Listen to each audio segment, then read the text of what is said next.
In this video, we're going to start by looking at break-even. So we're going to look at this calculation style of question that you might get for the break-even point where you're given the formula, and we'll look at graphing a break-even point, and then we'll finish off with margin of safety. So the first thing that you need to know for this kind of question is what these different types of costs are. So a fixed cost is the cost that will always stay the same for a business, so it won't change. If you make 0 sales, you'll still have those fixed costs. Those are things like renting your offices, paying for your utility bills, that kind of thing. So those costs that are always going to be there, whether you make 0 or whether you make 100 sales. The variable costs, and you can see on this question, it's variable cost per wedding, because this is a wedding photographer that we're talking about here. So variable cost per wedding is £220. So if we sold one, the variable costs would be equal to 1 times £220, which is just £220.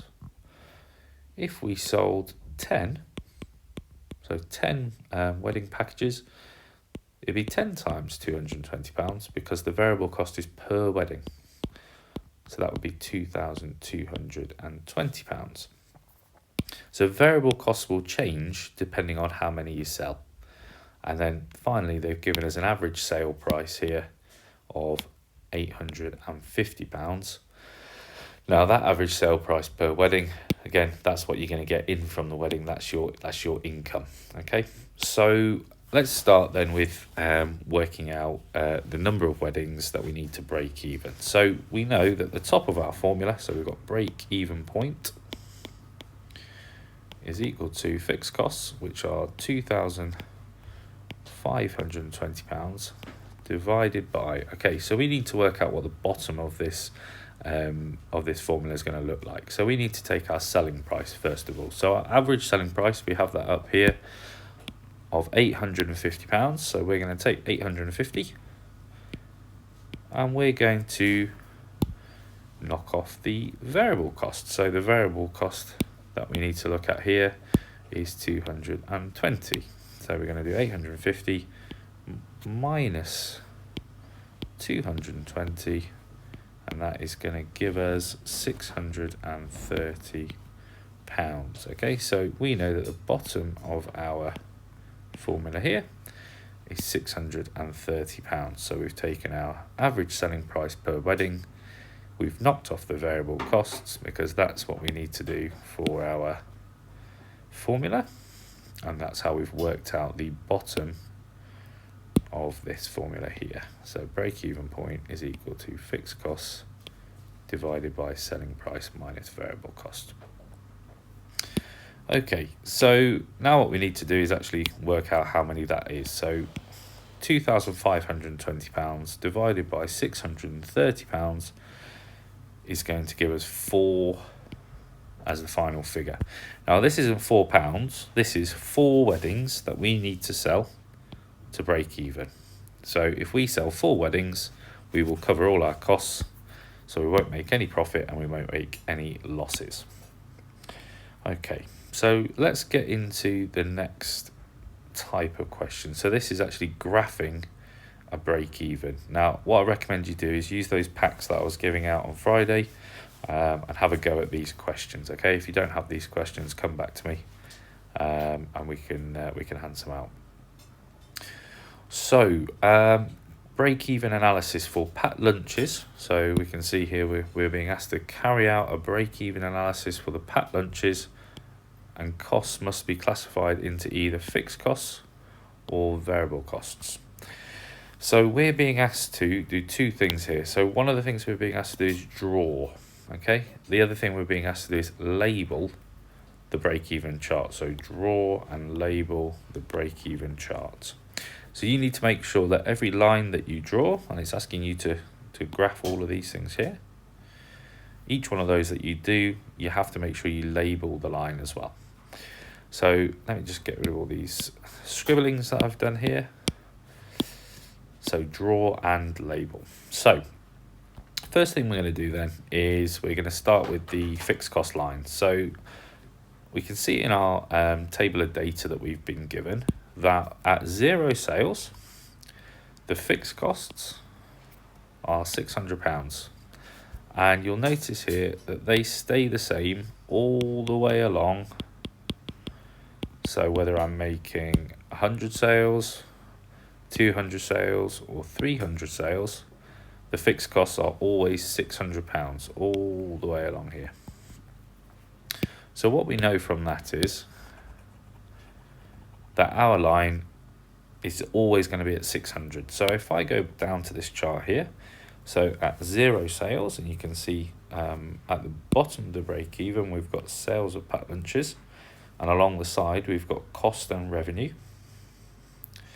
So at 0 sales, let's go with the red one for this, 0 sales, which is there. So 0 sales, the fixed costs are going to be £600. So let's put a point there. So 0 sales, fixed cost was 600. Now if I go back to the chart at 100 sales,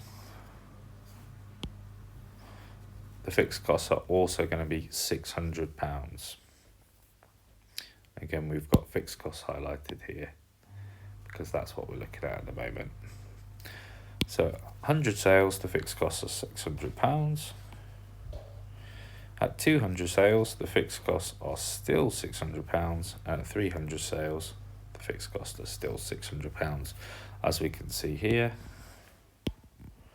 and here. 300 sales, £600. So that is our fixed cost line graphed out. So we've done all our 4 points. So based on 0, 100, 200, and 300 sales, we've graphed out the cost at each of those numbers of sales onto our break even.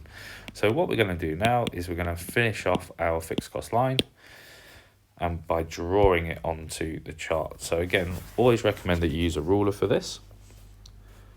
Let's turn the screen back round. Always recommend you use a ruler for this. Now I don't have ruler functionality on here, so I'm just going to draw a straight line with this pencil. But generally, you just want to make sure that you use a ruler to keep it nice and neat. Okay. So now we're going to move on to the next line. So not forgetting, though, that we need to label our line now as fixed costs so that we get our mark, because you get draw and label. If you do not label the line, you do not get the mark. So I nearly lost the mark there. So I'm going to go back to my break even, and I'm going to label this one fixed costs, or you could put FC for fixed cost. Okay, so the next line then that we're going to do is, let's go with total cost. So we've done our fixed cost line, that one's ticked. The next one is our total cost line. So at 0 sales, our total costs are £600. So our first point is exactly the same as our fixed costs, and that is because total costs is your fixed costs plus your variable costs, and when there's no sales, as we know from the previous question, there's no variable costs because the variable costs are applied based on the sales that you make. So number of packed lunches here, we're going to make, let's go on to the second point. So we're going to do 100 sales, and the total cost is now going to be £800. So go back to our chart. At 100 sales, our total cost is £800. So we're just going to graph that point. Okay, that's that one done. And we're going to move back up to the chart. At 200 sales, we're going to have £1,000 of total cost. So 200, £1,000. Okay. Let's get rid of that. And at 300 sales, we are going to have £1,200 of total cost. So at 300 sales, £1,200. I'm going to graph that there. Okay, so let's draw our line again. So again, just going through all of those points, using a ruler That was a much neater than last time. And that is going to be TC, total cost. That's that line done. Okay, last line, total revenue then. So our total revenue, again, we've got it in the table. It's this one here. At 0 sales, we have no money coming in. So revenue is money in, okay? So if we've got no sales, we've got no revenue. The next one, we've got 100 sales. We're going to have £600 total revenue. So 100 sales, £600. So our total revenue is going to be there on the fixed cost line again. Let's scroll back up. 200 sales, we're going to have 600. So we're not doing that one. We're going to have £1,200 of total revenue. So 200 sales, we're going to have £1,200 revenue. Again, we just need to map that point out there. And at 300 sales, we're going to have £1,800 total revenue. So let's scroll back down. 300 sales, £1,800 total revenue. So we need to just map that point again. There. Okay, and now we just need to draw our line. So we've got 0, 600, 1,200, and £1,800. So we're going to draw our line, which is going to go like this. So quite a steep line because that's our total revenue. So as our sales go up, our revenue will increase quite a lot, which is good. Okay, so the final thing we need to do here is our break-even point. So our break-even point is where our total revenue is covering our total costs. So that is where we're making no profit and we're making no loss. So for this one then, I'm just going to mark it here in black. This is the break-even point because that is where our total revenue, because we know that's our total revenue line, is covering our total cost. We know that's our total cost line. And you just need to mark that one as BEP, break-even point, okay? Or you can just write BE point. And we know as well from that, just in case we need it, that our break-even point is 150 sales. So we will break even when we make 150 sales.